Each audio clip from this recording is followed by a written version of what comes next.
जी, असां हिन वक़्तु ॻोठ यार मोहम्मद बिरोईअ में मौजूदु आहियूं। यार मोहम्मद बिरोईअ में ॿिनि धुरियुनि अब्दुल रज़ाक बिरोई ऐं दिलमुराद बिरोईअ में शिकताण हलंदड़ आहे, जेका पहिरियां बि ॿिन्ही धुरियुनि जा 4 माण्हू क़तल थी चुका आहिनि ऐं अॼु वरी ॿीहर उहा खूनी तकरार भड़की थियो आहे।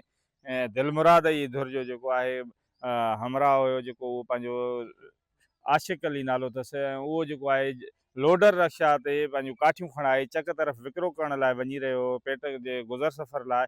त रस्ते ते ॿी धुर जे अब्दुल रज़ाक जी धुर जे हथियार बंदनि उन खां लोडर रक्षा खसे वरितो आहे ऐं उन खां पोइ ॿिन्ही धुरियुनि चक थाणे ते पहुची हिक ॿिए ख़िलाफ़ु एनसी दाख़िल कराए वरिती आहे।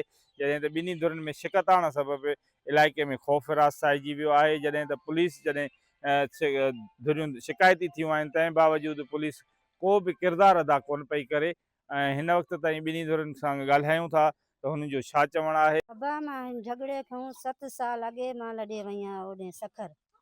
मुंहिंजी मुड़ुस जी ड्यूटी उन खां बाद असां उते वेठासीं, हिते झगड़ा थिया, खूनारेज़ी थी।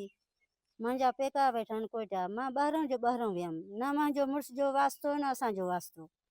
हाणे आयमि मां बेनज़ीर जा पैसा वठणु, हिते सिम ते चलनि पिया, मूंखे न मिलिया 10-15 ॾींहं। मां पुट खे चयो भाई प्लाट में बीठा आहिनि वण, इहे वढे करे मां चयो मूंखे किरायो ॾिए त मां वञा।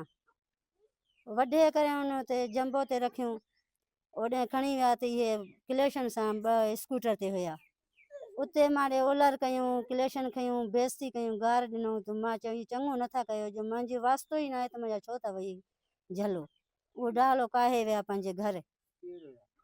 हाणे बि तव्हां ॾिसो इंक्वायरी कयो, वण असांजे हुन में ज़मीन में हुन में घर में आहिनि ऐं निज़ाम जो को वास्तो बि न आहे जहिड़े सां उहो घर बि निज़ाम जो ड्रैल। ऐं ज़मीना बि ॾिसो असांजी ग़ैराबाद पयूं आहिनि, हुननि जूं ज़मीना सॼियूं आबाद आहिनि। माण्हुनि खे चवंदा था वतन पुलिस स्टेशन ते वञे थो अज़ीज़, उते चए थो ज़मीना मुंहिंजियूं कर, हालांकि उते ज़मीना मुंहिंजियूं आहिनि ग़ैराबाद। ऐं उन जूं ज़मीना जेके बि आहिनि गफ़ार मुचीअ खे ऐं जेको आहे कुर्सियुनि खे ज़मीना ठीके ते मिलनि था, जेके बि नाजाइज़ियूं थियनि थियूं असां सां थियूं। कॾहिं अटो था खसनि, कॾहिं सब्जी था खसनि, कॾहिं गिह मिर्च था खसनि। ऐं फ़ैसिले जे तारीख़ वठण बि साफ़ी बिरादर, चक सिटी जा माण्हू, सोशल मीडिया जा माण्हू, उहे सॼो मिली करे इहे अमुन काफ़िलो वठी आया हिननि ते त बाबा असां जेको आहे ठाह कयो। ठाह करण लाइ बि तव्हां साफ़ी बिरादर कोयटा ताईं वियो, हुतां तारीख़ बि वठी आया। उते तारीख़ ते असां विया बि हुआसीं फ़ैसिले ते, उहे अॻिली दौर वारा अज़ीज़ वारा उते फ़ैसिले तां भॼी विया। अगरि उहे सचा आहिनि त फ़ैसिले खां छो भाॻा, अगरि कूड़ा आहिनि त भॼी आया न। असांजो SP साहिब, DIG, IG सिंध खे सभिनि खे मुतालबो इहो आहे त असां सां इंसाफ़ कयो। असां पहिरियों बि असांजो 2025 में जहिड़ो हले थो, 2 मुड़ुस असांजा मारे चुका आहिनि। उहो मसइलो हलंदो रहे पियो। हिन ज़मीन गैराबाद पयूं आहिनि। असांजी ज़मीन जेका गैराबाद पई आहे, जेको दिलमुराद जे ॻोठ जे अॻियां आहे, 3 रुपए ज़मीन आहे असांजी। सुबुह सां मां होॾे वियुमि पंहिंजे ज़मीन ते, त हिननि लठियूं कुहाड़ियूं खणी दिलमुराद जे धुरनि मुंहिंजे कढ पिया मारण जे। मां ॾिठुमि त माण्हू मुंहिंजा वेहण अचनि था, मां निकिरी आयुमि घर। मां सोचियुमि ज़मीन बि हाणे असांजी आहे ऐं वेहण बि असां सां अचनि था, ॾाढो कयूं वेठा आहिनि दिलमुराद वारा। मां एतिरे में सोचियुमि वञा थाणे ते, चक थाणे ते पंहिंजे सूबेदार साहिब सां वञी को हाल वाल कयां, हुनखे ॿुधायां। त एतिरे में हिननि जो पंहिंजो काठियुनि जो जंबो वञे पियो दिलमुराद वारनि जो। मां अॻु ॾेई करे हुनजो काठियुनि जो जंबो लाथुमि।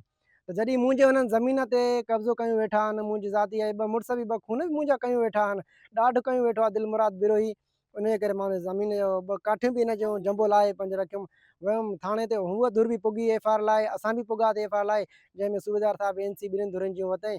पर असांजो हिन वक़्तु ताणी SSP साहिब शिकारपुर खे ऐं DSP साहिब लखीअ खे, DIG साहिब ऐं IG सिंध खे अपील आहे, असांजा हथ ॿधी अपील कयूं था त असां सां इंसाफ़ कयो वञे। 2 खून कयूं वेठा आहिनि।